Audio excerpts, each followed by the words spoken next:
सो funeral के लिए काफ़ी लेट हो गया था। उसकी माँ बहुत परेशान हो रही थी। तभी ली के आई। वो वहाँ पर लाइव स्ट्रीमिंग कर रही थी। यिंग चाओ की माँ ने जब पूछा तो वेई जी ने बताया कि वो उसके फ्रेंड्स के लिए वीडियो कॉलिंग कर रही है ताकि वो उसे गुड बाय बोल सके।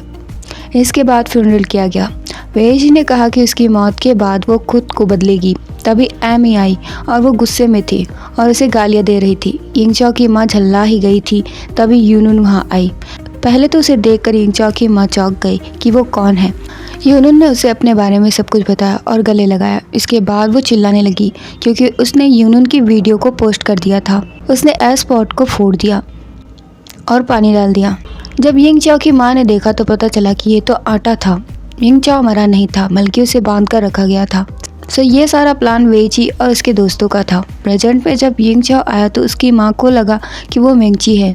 तो इस टाइम दोनों लड़ने लगे कि कौन असली यिंग चाओ है। ये जान पाना मुश्किल हो रहा था, लेकिन वेई जी ने उसे पहचान लिया।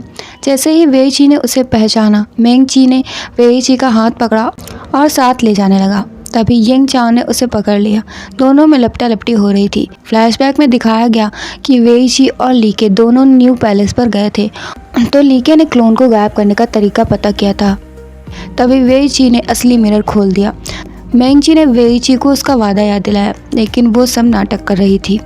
वो ऐसा कभी नहीं करने वाली थी। इसके बाद मेंगची ने यिंग चाओ को याद दिलाया कि उसकी लाइफ पूरी तरह से बर्बाद हो चुकी है। वेई जी ने शीशा तोड़ दिया और मेंगची गायब हो गया। मेंगची के साथ जितने भी क्लोन्स थे सब गायब हो गए। ये सब लाइव दिखाया जा रहा था। एमी ने भी वेई जी का साथ दिया। वेई जी ने सबके सामने मिरर को एक्सपोज कर दिया। अब उसने सुकून की सांस ली। ये उसके लिए बेहतर महसूस करने का दिन था। इसके बाद वो और लीके दोनों न्यू प्लेस गए और वो लोग भाग चुके थे। इसमें का एक एपिसोड सिर्फ फ्री कैप से भरा हुआ था, इसलिए ये छोटा हो सकता है। तो इसे फिनिश करते हैं। सो अब यिंग चाओ वेई जी के आने का वेट कर रहा था। उसने खाना भी बनाया था, लेकिन वेई जी ने नहीं खाया और दरवाज़ा बंद कर दिया। अगले दिन यिंग चाओ की माँ ने गुस्से से दरवाज़ा खटखटाया और कहा कि अगर वो डिवोर्स देना चाहती है तो दे दे। जब वेई जी ने दरवाज़ा खोला तो वो पैरों पर आ गई और उससे कहा कि वो उनसे दूर चली जाएगी, इतना दूर कि कभी भी उन्हें डिस्टर्ब नहीं करेगी, तो वो डिवोर्स ना ले। वेई जी अभी भी नाराज़ थी क्योंकि वो अभी भी अपने बेटे की साइड ले रही थी। इसलिए वेई जी ने डिवोर्स पेपर दिए। उसकी सास ने पेपर्स फाड़ दिए। वेई जी ने कहा कि वो नई शुरुआत करेगी और अब उसे यिंग चाओ से कोई लेना देना नहीं होगा। इसके बाद वो चली गई।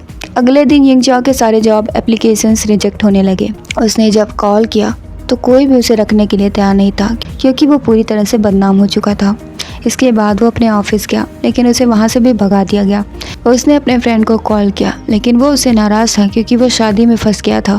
इसके बाद उसने गली गली में अपने रिज्यूमे बांटे, लेकिन कोई उन्हें लेना नहीं चाहता था। इसके बाद जब वो घर आया तो वेई जी जा चुकी थी। उसने घर भेज दिया था और आधे पैसे दे दिए थे। जब उसने कॉल किया तो उसका कॉल नहीं लगा। अब वो बुरी तरह से पछता रहा था। दूसरी तरफ पता चला कि लीके ने जॉब छोड़ दी है और डॉक्टर जियांग उसके हस्बैंड थे। अब वेई जी विदेश जा रही थी पढ़ने के लिए। एमी किसी और से शादी कर रही थी। वेई जी ने सबसे अलविदा कहा और चली गई। इधर यिंग चाओ पूरी तरह से बर्बाद हो चुका था, लेकिन वो मर भी नहीं पा रहा था और वेई जी ने अपनी लाइफ में आज़ादी पाली थी। वो एक टॉक्सिक रिलेशनशिप से बाहर निकल आई थी और यहीं पर स्टोरी का एंड हो गया। Thanks for watching guys. Please like, share, comment and subscribe.